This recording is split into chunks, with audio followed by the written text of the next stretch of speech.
क्या आप जानते हैं कि भारत के संविधान में एक ऐसी भी व्यवस्था है जो आदिवासी समाज के जल, जंगल, जमीन, उनकी संस्कृति, परंपरा, भाषा और ज्ञान की रक्षा के लिए बनाई गई है।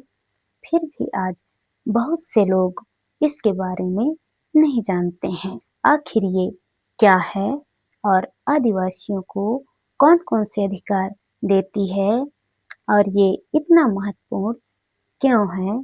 तो दोस्तों वीडियो को अंत तक जरूर देखें क्योंकि ये जानकारी हमारे आदिवासी समाज के हर व्यक्तियों के लिए और जो प्रतियोगी परीक्षाओं की तैयारी कर रहे विद्यार्थियों के लिए बहुत ही महत्वपूर्ण और जरूरी है। तो दोस्तों आज के इस वीडियो में हम जानेंगे कि पांचवी अनुसूची क्या है और पांचवी अनुसूची में आदिवासियों के लिए कौन-कौन से अधिकारों को रखी गई है, क्या-क्या प्रावधान किया गया है, इसके बारे में हम बहुत ही सरल और आसान भाषा में जानेंगे, समझेंगे दोस्तों। चलिए दोस्तों, हम आज जानेंगे कि पांचवी अनुसूची क्या है। तो पांचवी अनुसूची हमारे जो भारतीय संविधान के अनुच्छेद 244(1) के तहत अनुसूचित क्षेत्रों और अनुसूचित जनजातियों के स्वशासन और नियंत्रण के संबंध में उपबंध है, अधिकार है। यानी जो अनुसूचित क्षेत्र है, अनुसूचित क्षेत्र का मतलब है जिस क्षेत्र में आदिवासी रहते हैं उस क्षेत्र को अनुसूचित क्षेत्र कहा जाता है।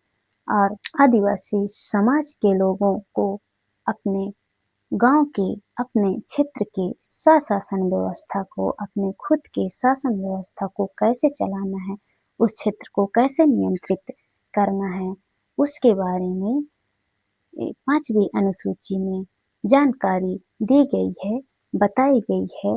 और आदिवासियों को कौन-कौन से अधिकारों का प्रावधान किया गया है, इसके बारे में पांचवी अनुसूची में डिटेल में जानकारी दी गई है दोस्तों। यही है संविधान की पांचवी अनुसूची। इसका मुख्य उद्देश्य है कि आदिवासियों के जो जल, जंगल, जमीन और उनकी संस्कृति, परंपरा, भाषा, पहचान को संरक्षित करना, सुरक्षित रखना और बचाना पांचवी अनुसूची का मुख्य उद्देश्य है दोस्तों। तो दोस्तों मैं आपको बता दूं कि हमारे देश का संविधान को लागू हुए 76 वर्ष से भी अधिक होने लगे हैं, लेकिन आज तक हमारे जो पांचवी अनुसूची में आदिवासियों के स्वशासन के अधिकार दिए गए हैं उसे पूरी तरीके से अभी तक लागू नहीं किया गया है। तो हमें हमारे अधिकार चाहिए, ये अधिकार हमारे क्षेत्रों में पूरी तरह से लागू होना चाहिए। तो दोस्तों ये जो पांचवी अनुसूची में हमारी जो स्वशासन की व्यवस्था को रखी गई है, दी गई है, ये ऐसे ही नहीं मिली है। इसके पीछे बहुत बड़ी संघर्ष है, बहुत बड़ी कहानी है और उस कहानी को आज तक इतिहास में नहीं रखा गया है दोस्तों। उसे आज तक उजागर नहीं किया गया है। तो इस स्वशासन व्यवस्था को जो दी गई है हमें हमारे भारतीय संविधान के पांचवी अनुसूची में, उसे उसके पीछे हमारे आदिवासी समाज के लाखों लोगों की कुर्बानी है, लाखों लोगों की जाने गई है, तब जाके ये अधिकार हमें मिली है दोस्तों। चलिए दोस्तों हम अब समझते हैं कि पांचवी अनुसूची में क्या क्या प्रावधान किया गया है, कौन कौन से अधिकार आदिवासियों को दिया गया है, पांचवी अनुसूची में रखी गई है, उसे हम समझते हैं।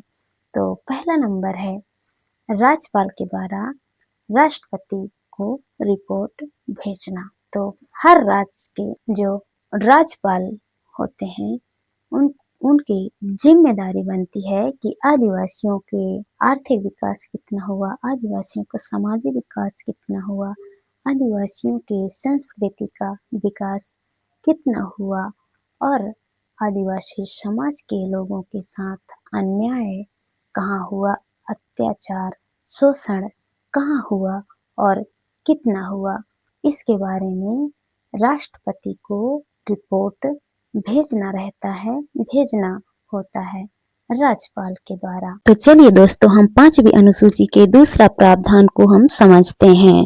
दूसरा प्रावधान में जनजाति सलाहकार परिषद का गठन करना, यानी प्रत्येक राज्य के जो अनुसूचित क्षेत्र है, आदिवासी क्षेत्र है, उस क्षेत्र में एक जनजाति आदिवासी सलाहकार परिषद की स्थापना की जाएगी। उसमें कम से कम 20 सदस्य होंगे और वो सदस्य आदिवासी जनप्रतिनिधि जो विधायक होते हैं वो विधायक होंगे। और राज्यपाल को कानून बनाने में जो जनजाति सलाहकार परिषद के सदस्य हैं वो सलाह देंगे, जिससे आदिवासी समाज का आर्थिक विकास हो सके, सामाजिक विकास हो सके, सांस्कृतिक विकास हो सके और आदिवासियों की जो शिक्षा व्यवस्था में सुधार हो सके, स्वास्थ्य सुविधा अच्छी मिले और आदिवासियों की संस्कृति, भाषा, पहचान को संरक्षित किया जा सके। इस प्रकार कानून बनाने के लिए जो जनजाति सलाहकार परिषद के सदस्य होंगे वो सलाह राज्यपाल को दे सकते हैं। तो आइए दोस्तों, अब हम समझते हैं 5वीं अनुसूची के तीसरे प्रावधान के बारे में, तीसरे अधिकार के बारे में। तीसरा अधिकार में राज्यपाल को विशेष शक्तियां प्रदान की गई है दोस्तों। तो उसमें से पहला नंबर है कानून को लागू करना, यानी अगर कोई भी कानून संसद या विधानमंडल में पास होता है तो उस कानून को राज्यपाल निरीक्षण करके, देख करके यह तय कर सकता है कि वो कानून आदिवासियों के हित में है या नहीं है। अगर हित में है तो एक अधिसूचना जारी करके, नोटिफिकेशन जारी करके उसे आदिवासी क्षेत्रों में लागू कर सकती है। अगर आदिवासियों के हित में वो कानून नहीं है तो लागू नहीं कर सकती। ये विशेष शक्तियां राज्यपाल को 5वीं अनुसूची के तहत प्रदान की गई है दोस्तों। राज्यपाल की दूसरी शक्ति है दोस्तों आदिवासियों की जमीन की सुरक्षा के लिए नियम बनाना, यानी आदिवासी लोगों के जमीन को अगर गैर आदिवासी जबरदस्ती हड़पने का काम करती है या सरकार किसी विकास कार्य के लिए लेती है या कोई कंपनी जबरदस्ती कब्जा करती है तो उसको रोकने के लिए राज्यपाल और जो जनजाति सलाहकार परिषद के सदस्य होते हैं वो मिलकर एक अच्छा सा मजबूत सा कानून बनाए जा सकते हैं, जिससे आदिवासियों के जमीन की लुटाई बंद हो सके और आदिवासी सुरक्षित रह सके। लेकिन अफसोस की बात यह है दोस्तों कि आज तक संविधान के लागू हुए 76 वर्ष हो गए, फिर भी ऐसी कोई भी मजबूत कानून नहीं बना है जिससे आदिवासियों की जमीन को बचाया जा सके। आज भी आदिवासियों की जल, जंगल, जमीन की लुटाई जारी है।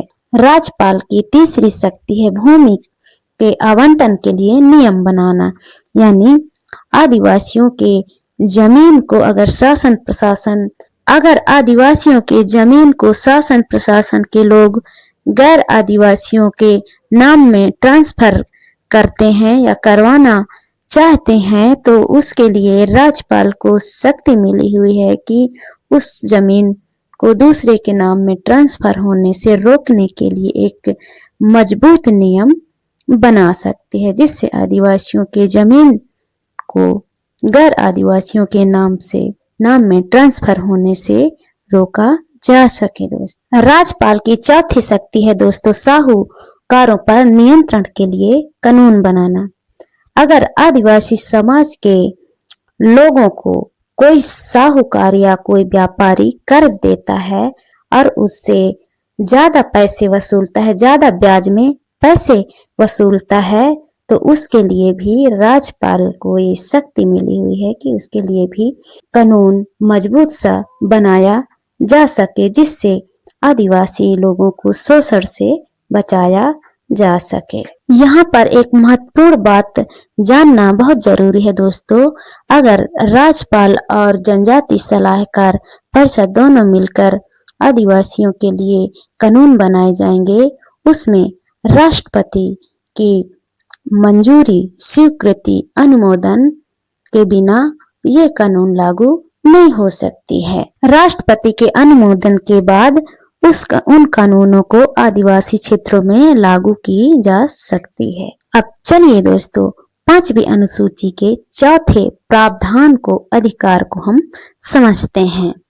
तो चौथे अधिकार अनुसूचित क्षेत्रों की घोषणा करना, ये शक्ति राष्ट्रपति को मिली हुई है दोस्तों। अगर राष्ट्रपति चाहे तो अनुसूचित क्षेत्र यानी जिस क्षेत्र में आदिवासी लोग रहते हैं उस क्षेत्र को अनुसूचित क्षेत्र घोषित कर सकते हैं और आदिवासी क्षेत्र के क्षेत्रफल को बढ़ा सकते हैं। राष्ट्रपति अगर चाहे तो आदिवासी क्षेत्र के सीमा को बदल सकते हैं और राष्ट्रपति अगर चाहे तो आदिवासी क्षेत्र के आदिवासी क्षेत्र से संबंधित अन्य परिवर्तन कर सकते हैं। ये पावर राष्ट्रपति को 5वीं अनुसूची के तहत प्रदान की गई है दोस्तों। तो चलिए दोस्तों अब हम समझते हैं 5वीं अनुसूची के 5वें प्रावधान को।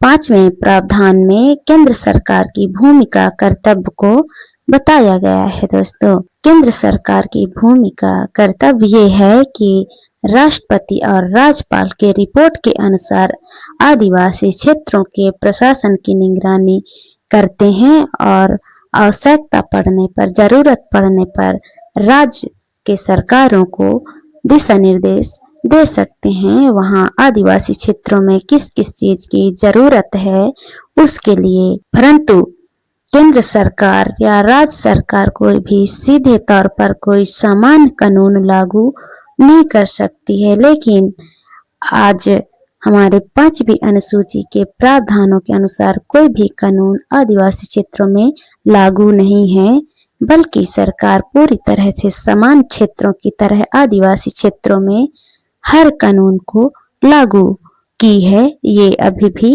जारी है दोस्तों, ऐसा नहीं होना चाहिए, लेकिन अभी भी 5वीं अनुसूची के तहत कोई मजबूत कानून लागू नहीं किया गया है। तो दोस्तों हमारे भारतीय संविधान के 5वीं अनुसूची में हमारे आदिवासी समाज के लोगों के लिए इतना बड़ा अधिकार दिया गया है, जिससे हमें जानना होगा, समझना होगा और उन अधिकारों को पाने के लिए आवाज उठानी होगी। हमें एकजुट, हमारे आदिवासी समाज जब एकजुट होगी तभी जाके ये अधिकार हमें मिल पाएगी, जिससे हमारा आदिवासी समाज सुरक्षित रहेगा और आने वाली पीढ़ियां सुरक्षित रहेंगे दोस्तों।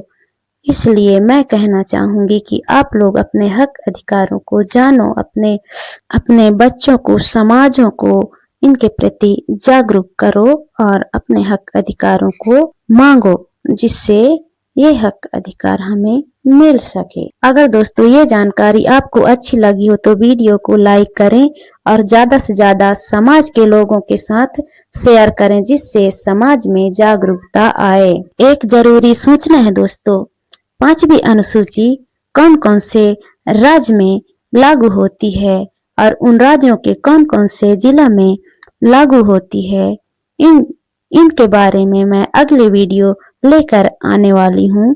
तो आप मेरे चैनल पर बने रहिए दोस्तों। धन्यवाद। जय जोहार, जय आदिवासी। मिलते हैं अगले वीडियो में।